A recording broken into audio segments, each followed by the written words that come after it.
I'm in the middle of a bush because I was I was too embarrassed to film on a park bench, which was on a bike path, right?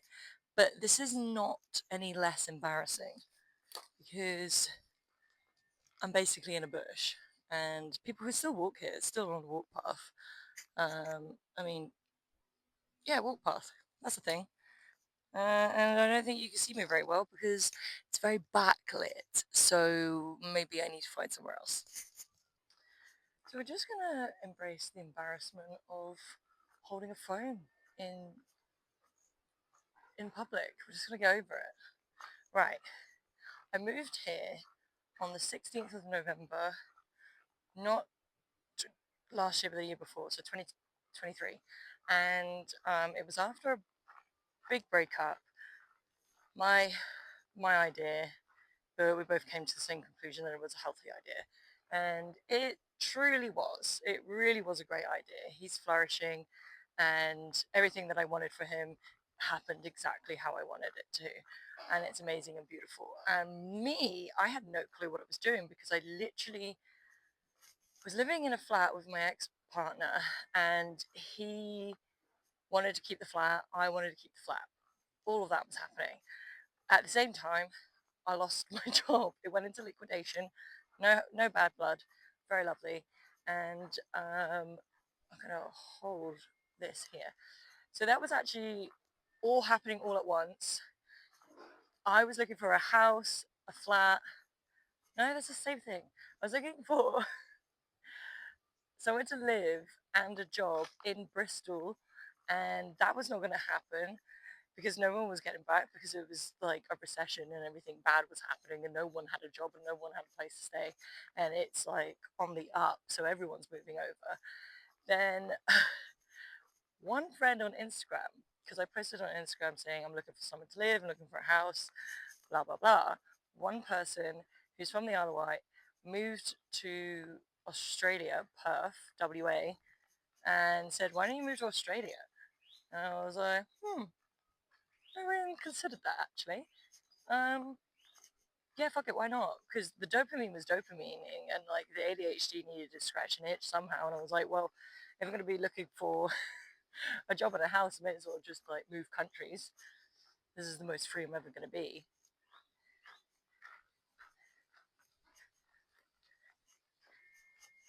There was a person, and I did it.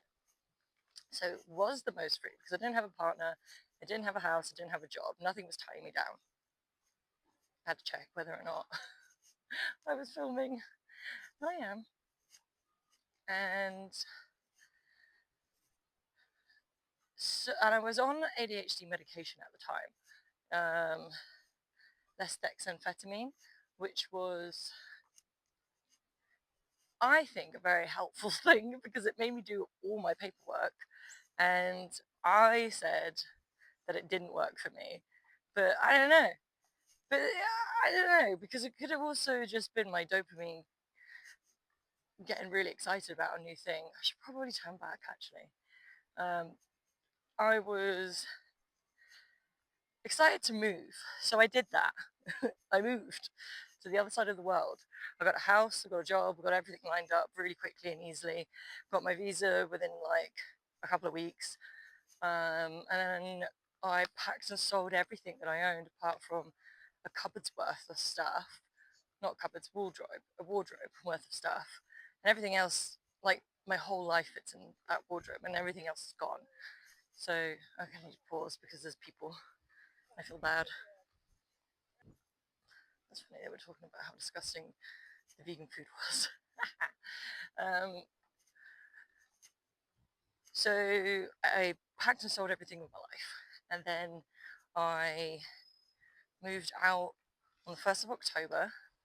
And so broke up in July. 1st of October, I've moved back home. And November, I'm in Australia. Very quick, very speedy. Got everything done so quick. And then here I was in Australia, and the question was, what am I doing here? Like, why am I here? Well, it was a mixture of I could, I literally could. The opportunity presented itself, so I did it.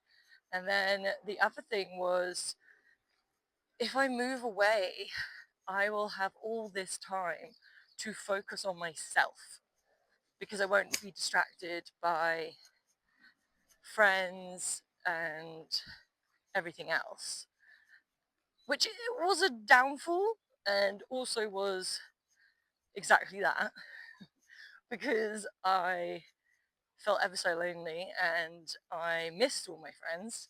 Still do, don't worry. And it's not like I'm over you guys. Um, and God, I'm gonna say I'm a lot, hey. But that is naturally how I talk. And it's harder because there is another person that's just like me holding a camera, which is actually kind of really hurt my arm. I don't know how people do it. They must have the best arms to hold up a camera all the time. Anyway, uh, so I came here, had no distractions. That was great. But then also, I I felt really lonely, and Melbourne is where I ended up. Is beautiful and lovely, and I really, really really wanted it. But then when I got here, it reminded me so much of home, as in England, as in Bristol. One second, could run over here. Oh no, so much grass is in the way. So because it reminded me so much of home, it meant I missed everyone even more. I hope that's not too bad. So because Melbourne is exactly what I thought it would be, it's very um, progressive, it's very Bristol, it's very left wing, it's very artsy, there's lots of music, lots of great cultural foods, and less homophobic than other places in the world, and less racist than, not of the world, of Australia, and less racist than most places in Australia because it's very sexist, very homophobic, and very racist. I don't know why I came to this country when it's all those things, but so is England. Bear in mind. So is England. I don't know if you can see me if I crouch.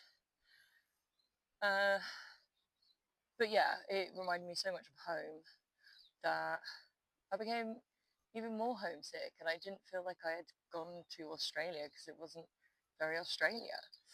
And I did a lot of soul searching, and God, I was applying for so many jobs. I spent all my time, the first year, I had an obscene amount of jobs. I can't even explain to you how many jobs I had. I should.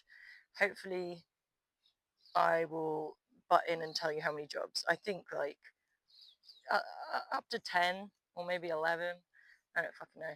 But that doesn't mean that I was getting those jobs. But over here, it's very normal to get 0 hour contracts. And if you're a working holiday visa, they will want you for a certain amount of time and then just phase you out. They don't even tell you that they don't want you anymore. They just don't give you hours and then you don't have a job. So there was a lot of that. I learned a lot. I learned a lot of skills and my ability to do things. But at the same time, it's very hard to undo so much like psychological damage with someone that has ADHD and depression because you have such low self-esteem, and that is one of the things that I'm trying to work on, and we could try and work on that together. And I also wanted to work on my fitness. I also wanted to figure out my gut because I have a lot of gut issues, which is now very apparent that when I'm in my fight or flight, stressed out, I don't trust myself because I'm starting a new job and I'm failing all the time. I can't go to the toilet, and it's now more apparent than ever. Uh, yeah, so there's a lot going on, and I can't wait to kind of just do this together. We can do this together, but please ask me questions so that it's more of a conversation because right now I'm just babbling, and I know that this is a really bad um, bad camera angle because I got it on my front camera and my screen protector is actually broken. Um, I wanted to come here to have no distractions. We're very aware of that. I wanted to also be able to pay for therapy, gut health, a nutritionist, all of those things, because Australia can provide more money so that you can do that. And it's taken a while. It's taken a while for me to be able to do that. And we're just about to actually get to that point. Second reason, no, fourth or fifth reason that I wanted to move to Australia was I want to figure out what the fuck I'm meant to do with my life. And when you're lost in life, you turn to religion, higher power, astrology, self help, all of that shit, right? And I have been doing that. I've been doing that a lot. And I would like to take you on my journey. I don't know what the answer is yet. I really don't. But I I definitely want to pay for therapy, continue paying for my personal training because it has been a tremendous help. And I want to then like sort my gut out. But I need to make the money to do that. I also want to go in ventures. I also wanted to do a bunch of other stuff, but predominantly work on myself. Have money to work on myself and figure out what it is that I need to do in life. What is it that I can do happily and healthily and lovingly, because right now I'm just doing jobs that will pay me, and I have enjoyed them, but I've not been able to keep them because they don't need me for that amount of time. And then second of all, what is my purpose? I don't know. What thing is it that I would want to do and it also provides money? I'm trying to figure that out with astrology because I'm a lost bitch and something is better than nothing.